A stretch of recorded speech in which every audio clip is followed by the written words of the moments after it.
একদিন গ্রামের দুই বন্ধু একটি মেয়ের সন্ধানে পাশের গ্রামে চলে গিয়েছিল। তারা যখন সেই গ্রামে পৌঁছল তখন প্রায় বিকেল হয়ে গিয়েছিল। তখন সেই গ্রামের একজন লোককে ওই মেয়েটির বাড়ি জিজ্ঞেস করলাম। তিনি আমাদের সামনে দিকে যেতে বললেন। আমরা তার কথা মতো একটু সামনে যেতেই সেই মেয়েটির বাড়ি দেখতে পেলাম। আমরা যখন তার বাড়ির কাছে এলাম তখন একজন লোক আমাদের ডাকল। আপনারা হঠাৎ এই বাড়িতে কি করছেন? প্রিয়া নামের একজন মেয়ে এই বাড়িতে থাকে। সে আমাকে কাল রাতে ফোন করেছিল, কিন্তু সে তো 1 বছর আগে মারা গেছে। এটা আপনি কি বলছেন? আজ থেকে 1 বছর আগে প্রিয়া যখন কলেজ থেকে বাড়ি ফিরছিল তখন পেছন থেকে একটি গাড়ি এসে তাকে ধাক্কা মেরে পালিয়েছিল। গ্রামের মানুষেরা কেউ কেউ বলে ওই প্রিয়ার আত্মাকে সন্ধ্যের সময় সেই রাস্তায় দেখা যায়। আজকে আমরা সেই রাস্তা দিয়ে বাড়ি যাব। কোন রাস্তা দিয়ে বাড়ি যাবি? যে পথে আমার প্রিয়া মারা গেছে।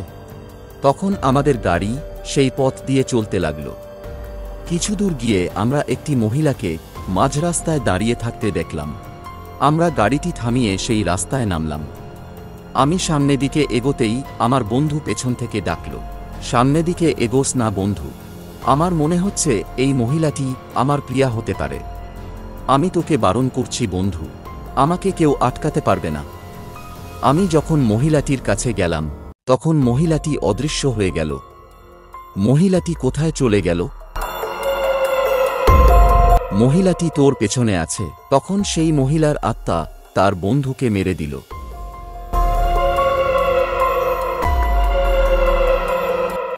তুমি ওকে মেরে দিলে কেন? আমার মৃত্যুর জন্য তোমার ওই বন্ধু দায়ী। আমি কলেজ থেকে বাড়ি ফেরার পথে যে গাড়িটা আমাকে ধাক্কা মেরেছিল সেই গাড়িটা তোমার বন্ধুর ছিল। যখন সে গাড়ি থেকে নামলো তখন আমি বেঁচে ছিলাম। এই মহিলাকে হাসপাতালে নিয়ে গেলে আমি ফেঁসে যাব। তখন সে আমাকে হাসপাতালে না নিয়ে গিয়ে সেখান থেকে পালিয়ে গেল, আর আমি সেখানেই মারা গেলাম। তোমার সাথে অন্যায় হয়েছে। তখন সেই মহিলাটির আত্মা তার বন্ধুর লাশকে নিয়ে হাওয়াতে মিলিয়ে গেল। তারপর আমি নিজের বাড়িতে ফিরে গিয়ে নিশ্চিন্তে কিছুক্ষণ ঘুমিয়ে নিলাম।